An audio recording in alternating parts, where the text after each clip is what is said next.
तामुलपुरनि कुमारिघाटायाव रोजा रोजा सुबुंजों BJP दोलोनि गेदेरथार सुबुंगौमा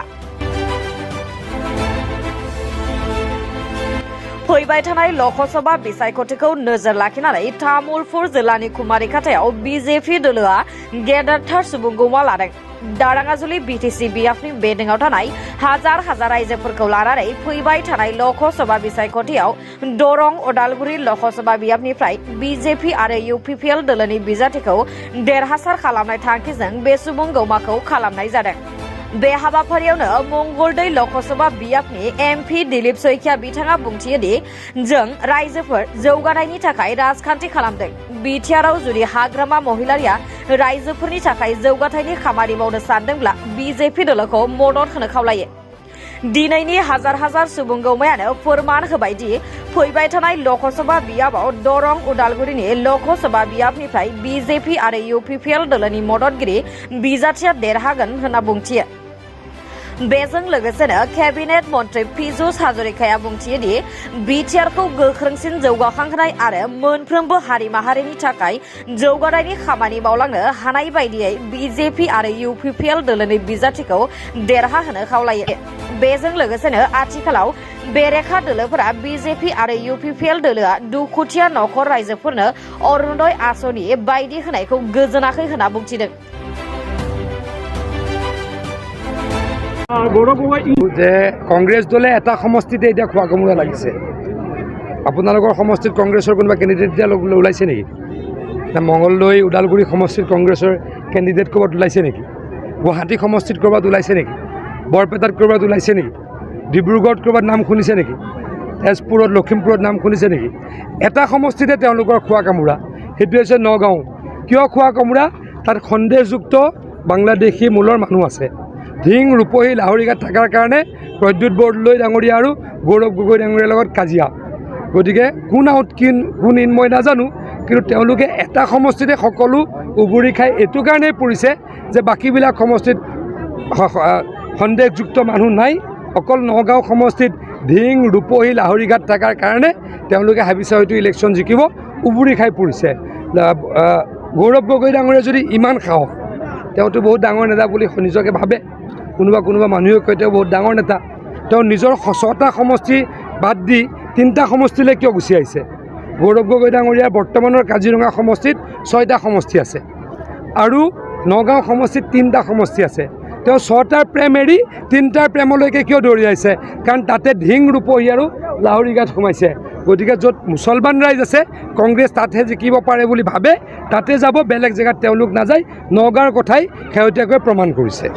মুখ্যমন্ত্ৰীয়ে সত্তৰ ওচৰৰ মাটি বিদেশী বা অবৈধ লোকক বিক্ৰী কৰিবলৈ মানা কৰিছে। একেবাৰে নালাগে। NRC অবৈধভাৱে যিসকলে নাম একেবাৰে নালাগে, একেবাৰে দুইটাই কৰা হ'ব।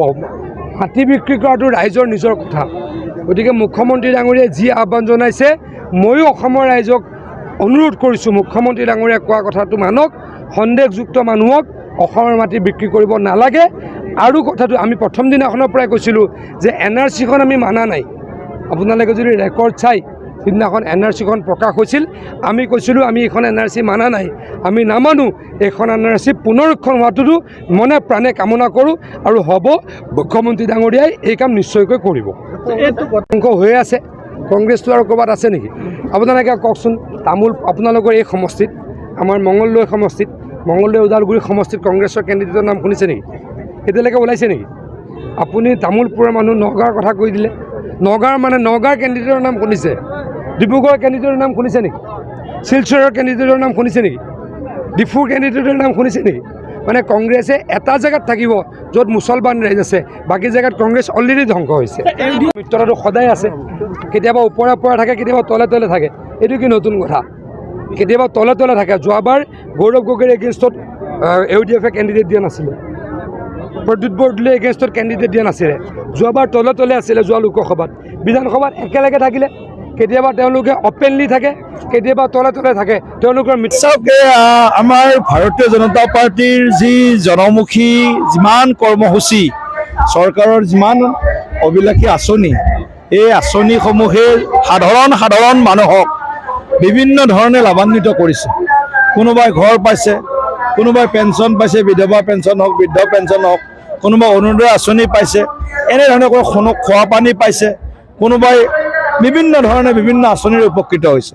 গতিকে ৰাইজে নৰেন্দ্ৰ মোদী ডাঙৰীয়াক, ডক্টৰ হিমন্ত বিশ্ব শৰ্মা ডাঙৰীয়াক আকৌ মানে প্ৰধানমন্ত্ৰী হিচাপে পোৱাৰ হেঁপাহেৰে আজি এই 15,000ৰো অধিক লোক আজি এই সভাখনত সমবেত হৈছে। তো নৰেন্দ্ৰ মোদী ডাঙৰীয়া তৃতীয়বাৰৰ কাৰণে প্ৰধানমন্ত্ৰী হ'ব, ৰাইজৰ মনৰ এইটো ইচ্ছা আৰু সেইটোৱে আজি ইয়াত প্ৰকাশ হৈছে। গতিকে সকলোকে এই BTC অঞ্চলৰ যি ৰাইজ আছে সকলোকে আমি অনুৰোধ কৰিছোঁ যে আমি BTC চৰকাৰ, অসম চৰকাৰ আৰু কেন্দ্ৰ চৰকাৰ তিনি খলপীয়া আমাৰ ট্ৰিপল ইঞ্জিনৰ চৰকাৰে সাধাৰণ ৰাইজৰ কাৰণে কাম কৰিছে আৰু এই কাম আমি আগন্তুক দিনতো শক্তিশালীভাৱে আগবাঢ়ি লৈ যাম। 24টো আগত আছে, 24 আমাৰ প্ৰধান লক্ষ্য।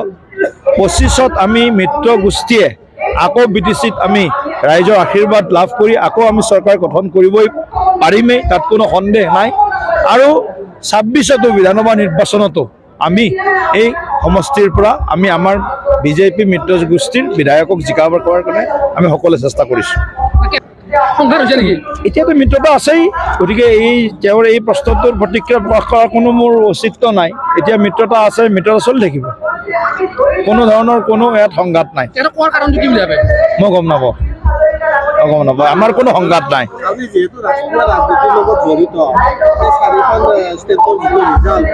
চাওক, এটা কথা, ভূমিষ্ঠ হওঁতে তেওঁলোকৰ সন্তান মৃত্যুমুখত পৰিল, ইণ্ডি এলায়েন্স।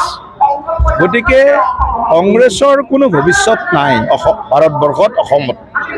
তো এটা মৃতপ্ৰায় দল হৈছে কংগ্ৰেছ আৰু ৰাইজৰ মনৰ পৰা বহুত যোজন দূৰত্বত কংগ্ৰেছ দল আজি মানে অৱস্থান কৰিছে। গতিকে সেই কংগ্ৰেছৰ নেতৃত্বত কোনোবাই যদি মিত্ৰতা পক্ষত আবদ্ধ হৈ কিবা ভাল হোৱাৰ আশা কৰিছে, ইয়াত তেওঁলোকৰ দিবা স্বপ্ন হ'ব, মুংগেৰীলাল কি হচিন স্বপ্ন হ'ব। গতিকে ইণ্ডি এলায়েন্স কোনোপধ্যে ভাৰতবৰ্ষত সফল নহয়।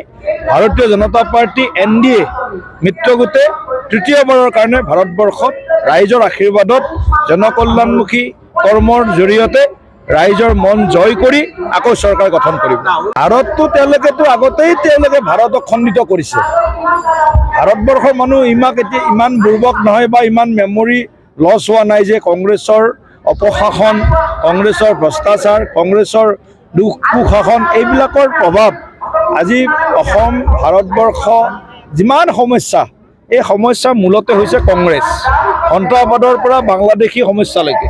গতিকে মূলতেই গোটেই কংগ্ৰেছ দলটো ভ্ৰষ্টাচাৰ, দুৰ্নীতি, বেবিচাৰ, দুৰাচাৰ, অত্যাচাৰ কিমান কৰিছে তেওঁলোকে যোৱা 60 বছৰ, 65 বছৰত। গতিকে কংগ্ৰেছ দলৰ প্ৰতি ৰাইজৰ মোহভংগ হৈছে আৰু এইবিলাক যিমানেই এলায়েন্স নকৰক, মোদী ডাঙৰীয়াৰ সন্মুখত সকলোৱে পানী।